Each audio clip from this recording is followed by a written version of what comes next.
На канале Абхазского телевидения информационный выпуск Амши Укшара. Добрый вечер. В студии Алиса Шамба. В начале выпуска коротко о главном. Заявления грузинских политиков не вызывают доверия. Комментарий МИД Абхазии. В связи с ремонтными работами движение троллейбусов остановлено на 2 недели. В рамках культурной программы концерт хоровой капеллы Абхазии в Москве. Накануне в Баку состоялась встреча министров иностранных дел Турции, Азербайджана и Грузии, по итогам которой была принята совместная декларация, где стороны подчеркнули необходимость урегулирования существующих конфликтов, угрожающих мирному и стабильному развитию в регионе путем политического диалога на основе принципов международного права. При этом глава МИД 3 стран выразили уважение и поддержку суверенитету, территориальной целостности государств и неприкосновенности границ, признанных на международном уровне. В связи с этим Министерство иностранных дел Республики Абхазия выступило с комментарием. Министерство иностранных дел Республики Абхазия приветствует и полностью разделяет принципы мирного урегулирования конфликтов, основанные на политическом диалоге с учетом интересов всех сторон. Абхазская сторона долгие годы безуспешно пытается привлечь грузинскую сторону к работе, направленной на создание механизмов по мирному урегулированию грузино-абхазского конфликта. К сожалению, грузинская сторона, регулярно декларируя на любых международных площадках о своей приверженности мирному урегулированию существующих конфликтов, на практике упорно отказывается от подписания юридически обязывающего документа о неприменении военной силы в отношении Республики Абхазия. В этих условиях многочисленные заявления высокопоставленных грузинских политиков не вызывают ни малейшего доверия и не имеют никакой юридической силы. Что касается принципа территориальной целостности, на который так любит ссылаться грузинская сторона, то он вступает в прямое противоречие с другим основополагающим международным принципом – правом народов на самоопределение, зафиксированным в статье 1 Устава ООН. Исходя из этого основополагающего международного принципа, народ Абхазии сделал свой исторический выбор в пользу построения независимого, суверенного и демократического государства. В этой связи хотели бы в очередной раз подтвердить приверженность абхазской стороны любым инициативам, направленным на обеспечение мирного и безопасного развития в регионе на основе действующих принципов международного права. Президент Республики Абхазия Рауль Хаджимба встретился с ректором Абхазского государственного университета, профессором, доктором физико-математических наук, академиком Академии наук Абхазии и Адыгской международной академии наук Олеку Гварамия, которому сегодня исполнилось 77 лет. Кавалеру ордена Ахидзе Апша первой степени, академику, математику с мировым именем, ректору АГУ Олеку Гварамия исполнилось 77 лет. Поздравляя ученого, президент Рауль Хаджимба отметил вклад академика в науку и образование республики. Глава государства подчеркнул, что Олеку Алексеевича знают не только в Абхазии, но и во всем мире, и мы можем гордиться, что в нашей стране есть специалисты такого уровня. Крайне мало народов, которые могли бы гордиться наличием людей такого уровня знаний, такой подготовки и такой самоотдачи, с которой вы работаете, возглавляя наш университет все эти годы. И дети, которые выходят, вернее приходят, а выходят уже людьми, знающими ту или иную науку, потом применяют эти знания на практике, это работа дорогого стоит. Впереди еще много задач, которые стоят перед университетом и его руководителем. Как отметил президент, главное – это создать условия для того, чтобы молодежь, которая сегодня учится, подрастая, становилась опорой нашему государству. Рауль Хаджимба также заметил, что выпускники Абхазского госуниверситета продолжают учебу в других странах, показывая высокие результаты. Олеку Гварамия поблагодарил президента за прием и поздравления. Он отметил, что у университета были нелегкие времена, но благодаря помощи российских коллег сегодня Абхазский государственный университет не хуже многих других высших учебных заведений. У нас очень много друзей, партнеров. В первую очередь это Московский университет, это МГИМО, это Казанский университет, Северокавказские университеты. добавились потом и вузы дальнего зарубежья. Могу с уверенностью сказать, что мы не хуже немалого количества и российских вузов тоже. И молодежь, которая пришла, правда, учиться, она может получить очень хорошее образование. Указом президента Рауля Хаджимба ректору АГУ Алеку Гварамия присвоено почетное звание «Заслуженный деятель науки Республики Абхазия». В завершении встречи президент вручил академику памятные подарки. Ирина Аршба, Алексей Гухава, Абхазское телевидение. Движение всех троллейбусов приостановлено в Сухуми на 2 недели. Об этом сообщил в интервью нашим корреспондентам директор троллейбусного управления Юрий Барганжа. По его словам, это связано с ремонтными работами возле центрального рынка. Из-за капитального ремонта канализационной системы по улице Имама Шамиля движение всех троллейбусов приостановлено на 2 недели. Вначале предполагалось, что движение троллейбусов не помешает ремонту канализационной системы, но на пересечении улиц Имама Шамиля и Лакоба троллейбусам стало тяжело разворачиваться. Они проводят такие работы, которые в глубине 1,5 метра роют. А троллейбус – это тяжелая техника, она может провалиться, и поэтому было согласовано с администрацией и решили приостановить на 2 недели. Все троллейбусные линии в городе проходят по улице Имама Шамиля. И пока здесь идут ремонтные работы канализационной системы, движение троллейбусов по маршруту Новый район Рынок, Маяк, Тхубун и железнодорожный поселок Рынок будет приостановлено. Из-за закрытия троллейбусных линий 90% сотрудников троллейбусного управления отправлены в отпуск за свой счет. Директор троллейбусного управления Юрий Барганжа призывает с пониманием отнестись к принятому решению. Проводятся работы, которые они необходимы для города. И согласовано с администрацией, с компанией, которые это занимаются, вынуждены были приостановить. Это неудобство, я думаю, что ненадолго мы обратно возобновим эту работу, и я думаю, что все будет нормально. Немножечко терпения. Пока будут закрыты троллейбусные линии, пассажиров будут обслуживать автобусы и маршрутные такси. Алика Трапш, Астамур Гожба, Абхазское телевидение. С марта месяца текущего года бытовой мусор со всего Гудаутского района вывозится на мусорный полигон на Маяке в Сухуми. Справляются ли соответствующие службы столицы с увеличением нагрузки? Смотрите репортаж наших корреспондентов. Жители поселка Дружба и близлежащих сел Гудаутского района постоянно возмущались тем, что отходы попадают в море. А когда мусор горит, близлежащие населенные пункты накрывает дымом, а о запахе и говорить не приходится.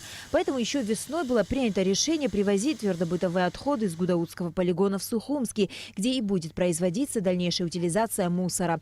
С этой целью здесь роют котлованы глубиной до 80 метров и длиной до 200 метров, в которых прессуется мусор. По словам главного инженера коммунального управления столицы Гария Хвледиани, количество таких котлованов пришлось увеличить. За последние полгода их вырыто уже 9. Увеличивает объемы работ. Здесь идут расходы немало. Если они перерабатывали, то есть утилизировали до 15 тысяч кубометров в месяц, то добавилось около 5 тысяч кубометров дополнительно. Гария Хвледиани отметил, что в связи с увеличением нагрузки идет сильный износ техники, так как она не рассчитана на такой большой объем работы. Полигон расположился на территории 60 гектаров земли. А на балансе управления находится всего 1 экскаватор и 2 бульдозера. 8,5 миллионов рублей в год, выделяемых на обслуживание полигона, по словам Хвледиани, недостаточно. Проблема и в людях, и в технике. И техники, можно сказать, она работает гораздо больше времени, и износ идет этой техники. Кроме того, на данный момент в Абхазии практически нет иной возможности утилизации отходов, тогда как в большинстве стран мира уже перешли к более продвинутым методам, таким как переработка, компостирование отходов и другим. Наала Кове, Саида Гухава, Абхазское телевидение. Обильные осадки в Абхазии по традиции являются главной причиной подтопления дорог и домов столицы. Но есть еще одна напасть – прорыв канализации. Улицы Басария и Джонуа практически в самом центре столицы напоминают стремительную реку. Вода из канализационных люков буквально хлещет ручьем, затапливая первые этажи жилых домов и близлежащие торговые точки. Местные жители говорят, что проблема с канализацией здесь существует не один десяток лет. Однако последние несколько месяцев она приняла большие масштабы. Эта проблема с канализацией, например, передо мной уже вот домом проходит 25 лет, я эту канализацию постоянно. У меня дети там старшие выросла, сейчас младшие растут.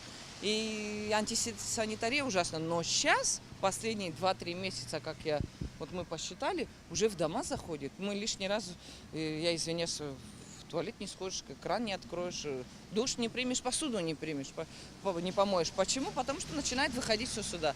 Водоканал вызывали, руками разводят. На улице Джонуа расположилась небольшая пекарня, и вода из канализации просочилась прямиком на склад, где лежит мука. У нас полностью затопило. Мы говорим, приходить, никто не приходит. В складе заполнился, вот от всех внутри тоже заполнено постоянно. Сегодня только что вот до двери был. Хорошо, что еще чуть, если добавился бы дождь, и внутри тоже зашел бы. Слава Богу, не добавился. А вы видите, все склад полностью затоплено стоит.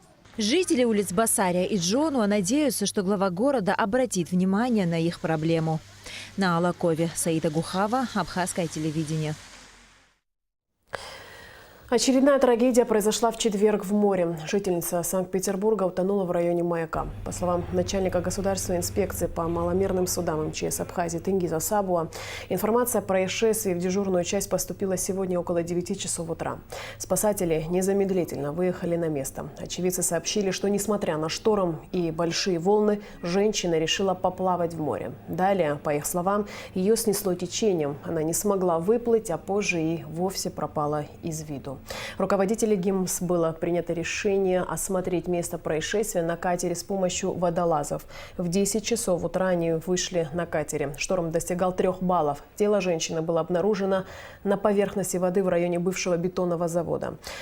Утонувшей оказалась жительница Санкт-Петербурга Ирина Геннадьевна Марченко, 1966 года рождения. Она отдыхала в Сухуми вместе с дочерью.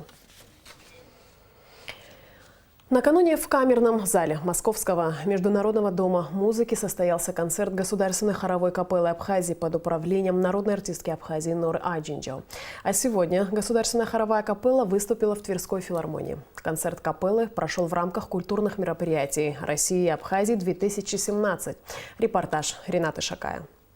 Государственная хоровая капелла Абхазии стала визитной карточкой культурной жизни Абхазии. Это единственный коллектив в мире, который с 1975 года дает концерты в залах Новоафонской пещеры. Основной концертной площадкой капеллы является зал Пицунского храма XI века, где хоровая капелла поет в сопровождении органа. И вот 6 сентября в камерном зале Московского международного дома музыки состоялся концерт Государственной хоровой капеллы Абхазии. Специально для этого выступления коллектив подготовил новую программу, в которую вошли абхазские духовные песнопения и народные песни, произведения абхазских композиторов, русская духовная музыка и народные песни, произведения зарубежных композиторов-классиков.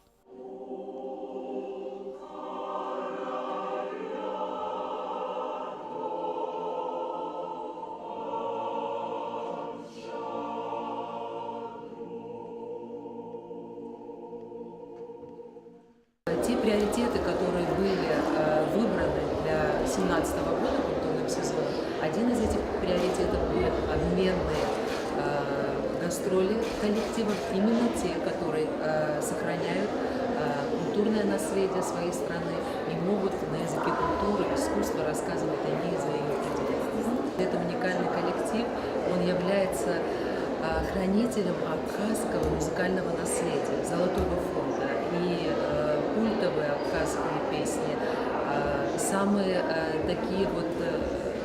самый главный музыкальный фонд абхазский можно услышать именно в исполнении капеллы. И поэтому здесь подтверждается истина, чем национальнее, тем всемирнее. Поэтому я думаю, что будет интересно всем. Концерт проходил в рамках проекта «Культурные мероприятия России и Абхазии-2017» при поддержке Министерства культуры двух стран. Собранный за почти 5 десятилетий репертуар коллектива огромен. Это и классические произведения песен народов мира, в том числе итальянские, мексиканские. Но своим приоритетом артисты капеллы все же считают абхазскую духовную музыку. Безусловно, большое событие. И культурное, в первую очередь, конечно, событие, и, я бы сказал, даже и политическое событие, учитывая наши взаимоотношения с Россией, потому что, затрагивая в первую очередь культурный пласт, она, безусловно, подтверждает эти мероприятия, эти события подтверждают наши давние и, в первую очередь, культурные связи с Россией. Безусловно, это способствует еще большему сближению культур наших народов, еще большему укреплению и развитию дружеских отношений с Россией. Капелла была создана в 1969 году при активном содействии известного абхазского композитора, видного музыкального общественного деятеля Алексея Чичба. Сейчас капеллой руководит народная артистка Республики Абхазии, заслуженный деятель искусств Республики Адыгеи Нура Аджинджел. Вместе с ней капелла принимала участие в 4-м и в 6-м фестивалях «Мир Кавказу» в Махачкале и Элисте, Всероссийском фестивале хоровой музыки «Хрустальная лира» во Владимире и другие. Абхазская капелла неоднократно участвовала в Московском пасхальном фестивале по приглашению Валерия Гергиева. Выступление в Москве зрители приняли очень тепло. Очень нам понравилось, потому что прекрасный репертуар, потому что прекрасные голоса. Вот эта полифония, которую мы не всегда слышим, к сожалению, и, к сожалению, вообще хоровое пение мы не всегда слышим. Хор просто прекрасный, капелла замечательная. Спасибо огромное и пожелания будущих встреч. Многоголосие абхазское и эти песни, которые трогают до глубины души. Я и в Абхазии часто бывала, вот, так что родные голоса, родные звуки музыки. Было очень приятно. Концерты государственной хоровой капеллы Абхазии в Москве и Твери стали ответным визитом в рамках культурных мероприятий России и Абхазии 2017.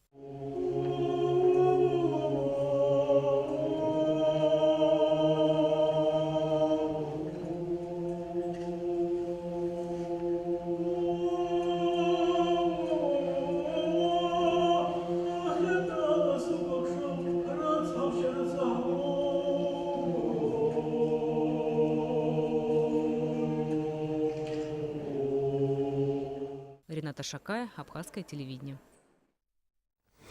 Начинаются органные вечера в Пицунде. 12 сентября в 20 часов состоится открытие 5-го юбилейного международного фестиваля под одноименным названием.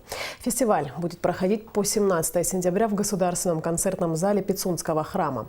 В фестивале примут участие органисты Абхазии и России, Государственная хоровая капелла Абхазии, дирижер Надар Джанба. Ну а сейчас информация о погоде. По сообщениям синоптиков, завтра в Абхазии ожидается переменная облачность без осадков. Температура воздуха ночью плюс 17-19, днем 26-28 тепла. Температура моря плюс 26.